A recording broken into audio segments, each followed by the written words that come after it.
여러분, 혹시 요즘 이런 말 자주 들리지 않으십니까? 기초연금 없어진대. 차만 있어도 탈락이래. 70세부터 준다더라. 이런 이야기 들을 때마다 마음이 덜컥 내려앉으셨을 겁니다. 하지만 결론부터 말씀드리면 이런 소문들은 사실과 거리가 멉니다. 기초연금은 없어지지 않고 지금처럼 65세부터 받는 기준은 그대로 유지됩니다. 그리고 차가 있거나 적금이 있다고 해서 자동으로 탈락하는 제도도 아닙니다. 이미 받고 계신 분들은 더더욱 걱정하지 않으셔도 좋습니다. 제도가 바뀌어도 소급해서 불이익을 주지 못하도록 법으로 보호되고 있기 때문입니다. 2026년을 기점으로 기초연금 제도는 뒤로 가는 것이 아니라 오히려 조금씩 나아지고 있습니다. 소득을 판단하는 기준이 매년 완화되고 부부가 함께 받을 때 깎이던 금액도 2027년부터 서서히 줄어들어 2030년이면 완전히 사라질 예정입니다. 재산을 계산하는 방식도 예전보다 현실적인 방향으로 바뀌고 있습니다. 즉, 더 많은 분들이 기초연금을 받을 수 있는 흐름으로 가고 있다는 뜻입니다. 시니어분들이 가장 궁금해하시는 것은 결국 내 상황이면 받을 수 있나 하는 부분일 겁니다. 기초연금은 월 최대 34만 2천 원 정도이며 10년을 채워받는다면 4천만 원이 넘는 금액입니다. 혼자 사신다면 소득 기준은 월 228만 원, 부부라면 364만 8천 원 정도까지 가능한데 여기에는 단순 월급만이 아니라 예금, 적금, 전세 보증금, 자동차 가액 같은 모든 자산을 합쳐 계산하게 됩니다. 이 말을 들으면 그럼 나는 안 되겠네라고 먼저 생각하시는 분들도 많지만 실제 계산을 해보면 예상보다 훨씬 여유 있는 경우가 많습니다. 예를 들어 어떤 분이 예금 6천만 원에 전세 보증금이 1억 2천만 원이고 차량 가치가 2천만 원일 때 계산되는 소득 인정액은 월 60만 원대 수준으로 나옵니다. 즉, 통장에 돈이 좀 있고 전세에 살고 오래된 차 한 대가 있어도 충분히 기초연금을 받을 수 있다는 의미입니다. 근로소득이 있어도 걱정하지 않으셔도 됩니다. 월급에서 기본 112만 원을 먼저 빼고 남은 금액의 30%만 반영하기 때문에 실질적으로 기초연금에 영향을 주는 금액은 생각보다 작습니다. 가령 150만 원을 벌어도 계산되는 소득은 20만 원대에 불과하고 250만 원을 받아도 실제 인정되는 금액은 100만 원이 조금 안 됩니다. 또한 어르신 공익활동형 일자리 소득인 월 27만에서 30만 원은 아예 소득으로 잡히지 않아서 기초연금을 그대로 받을 수 있습니다. 일을 해도 연금을 지킬 수 있다는 점은 정말 큰 장점입니다. 하지만 국민연금을 많이 받으시는 분들은 주의하실 점이 있습니다. 국민연금을 월 48만 4천 원 이상 받으시면 기초연금이 일부 감액될 수 있습니다. 국민연금 수령액이 많을수록 기초연금은 줄어들게 되는데요. 이는 소득 재분배 원칙 때문입니다. 하지만 완전히 못 받는 것은 아니고 최소 기초연금액은 보장되니 이 점도 확인해 보시기 바랍니다. 조건을 충족하고도 기초연금을 놓치는 경우가 있습니다. 그 이유는 재산이 많아서가 아니라 대부분 제도의 구조를 잘 몰라서 실수하는 경우입니다. 가장 흔한 실수가 바로 신청 시기를 놓치는 것입니다. 만 65세가 되는 달의 첫날, 이 날짜에 신청해야 한 달도 빠지지 않고 받을 수 있습니다. 하루만 늦어도 그 달의 연금은 소멸되기 때문에 달력에 생일달을 표시해 두시는 것이 좋습니다. 기초연금은 매월 25일에 지급되는데요. 25일이 주말이나 공휴일이면 그 전날 입금됩니다. 첫 달은 신청일을 기준으로 일할 계산되어 들어오니 이 점도 참고하시기 바랍니다. 또 만기일이 몰려있는 적금이나 보험이 65세 전후 3개월에 한꺼번에 들어오면 소득 인정액이 갑자기 높아져 불리해질 수 있으므로 미리 만기 연장이나 연금형 전환을 고려하시는 것이 좋습니다. 가족의 돈을 내 통장에 잠깐 맡아두는 것도 절대 피해야 합니다. 일주일만 머물러도 조사 기준일에 잡혀 탈락하는 사례가 실제로 종종 있기 때문입니다. 또 간과하기 쉬운 것이 공동명의 재산입니다.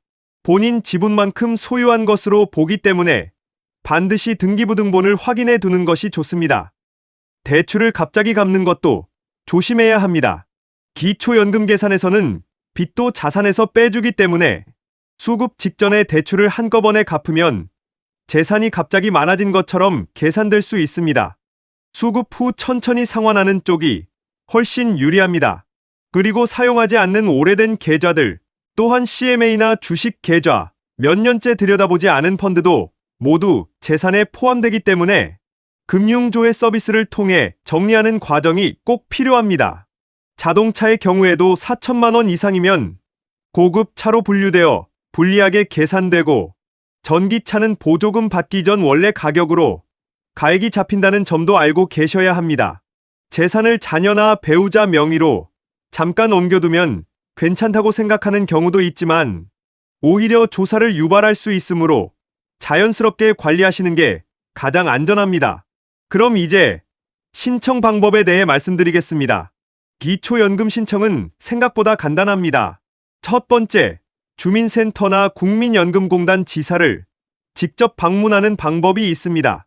두 번째, 복지로 웹사이트에서 온라인으로 신청할 수도 있습니다. 세 번째, 본인이 직접 가기 어려우시면 가족이나 사회복지사가 대리 신청도 가능합니다. 준비하실 서류는 이렇습니다.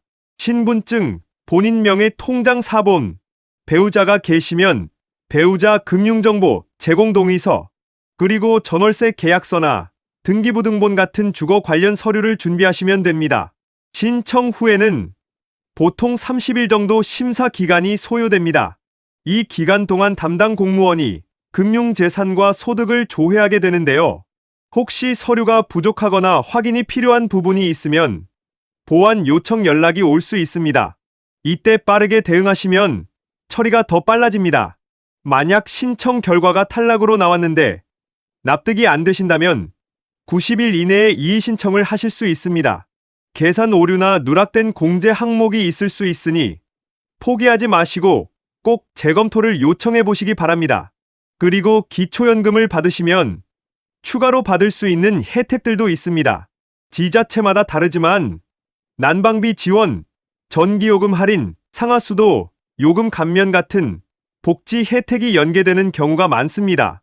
또 일부 지역에서는 기초연금 수급자에게 추가 수당을 지급하기도 하니 거주하시는 지역 주민센터에 문의해 보시면 좋습니다. 결국 가장 위험한 태도는 나는 안 될 거야 하고 먼저 포기하는 것입니다. 집이 있어도, 차가 있어도, 일정 소득이 있어도 계산해보면 충분히 가능할 수 있고 실제로 많은 분들이 그렇게 받고 계십니다.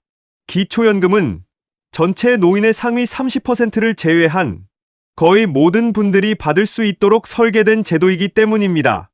상황별로 살펴보면 혼자 살고 전세나 월세에 살면서 소액의 예금만 가지고 있거나 파트타임 일을 하시는 분들은 대부분 수급이 가능합니다. 부부라면 두 분의 재산을 합산해서 계산하지만 부부 감액 제도가 앞으로 없어질 예정이라 장기적으로는 오히려 더 받을 가능성이 높아집니다. 구체적으로 말씀드리면 2027년부터 부부 감액률이 20%에서 10%로 줄고 2028년에는 5%, 2029년에는 3%로 단계적으로 축소되다가 2030년에는 완전히 폐지됩니다. 따라서 부부가 함께 계시는 분들은 시간이 갈수록 더 유리해지실 겁니다. 집 한 채를 가지고 있고 현금이 부족한 분들도 기초연금과 주택연금, 지자체 추가 수당까지 더하면 월 100만 원 이상의 생활비가 만들어질 수 있습니다. 집이 있다고 기초연금을 포기하는 것은 너무 아까운 일입니다. 기초연금을 신청하려면 준비해야 할 것들이 몇 가지 있습니다. 생일이 있는 달의 첫날을 꼭 챙기시고 통장을 정리하고 집과 차, 예금과 적금, 보험, 토지 같은 자산 목록을 적어두고 신분증과 통장 사본을 준비하면 됩니다. 주민센터나 국민연금공단에 상담 전화를 할 때는 집 형태와 가치, 예금액과 적금 만기, 차량 정보, 근로 여부와 월 소득을 미리 정리해서 말씀드리면 대략적인 수급 가능성을 바로 안내받을 수 있습니다. 결국 기초연금은 아는 만큼 지킬 수 있는 제도입니다. 기준은 매년 조금씩 완화되고 있지만 신청 시기를 놓치거나 재산 정리를 하지 않는 실수 때문에 탈락하는 경우가 대부분입니다. 한 달 늦추면 34만 원, 1년 늦추면 400만 원이 넘는 금액을 잃게 되는 만큼 미루지 않고 움직이는 것이 무엇보다 중요합니다. 오늘 바로 실천하실 수 있는 3가지를 말씀드립니다. 첫 번째, 생일 달 표시하기. 두 번째, 계좌 총정리하기. 세 번째, 주민센터나 국민연금공단 전화 상담하기. 이 3가지만 실천하셔도 기초연금을 지켜낼 가능성은 크게 높아집니다. 기회를 놓치는 사람만 못 받을 뿐 준비한 사람은 받을 수 있습니다. 여러분의 노후 자금 알고 챙기셔서 꼭 지키시기 바랍니다. 지인분께도 알려드리고 형제분들한테도 꼭 공유해 주세요. 모르면 손해고 알면 이득입니다. 그럼 오늘도 건강하고 행복한 하루 보내시기 바랍니다. 감사합니다.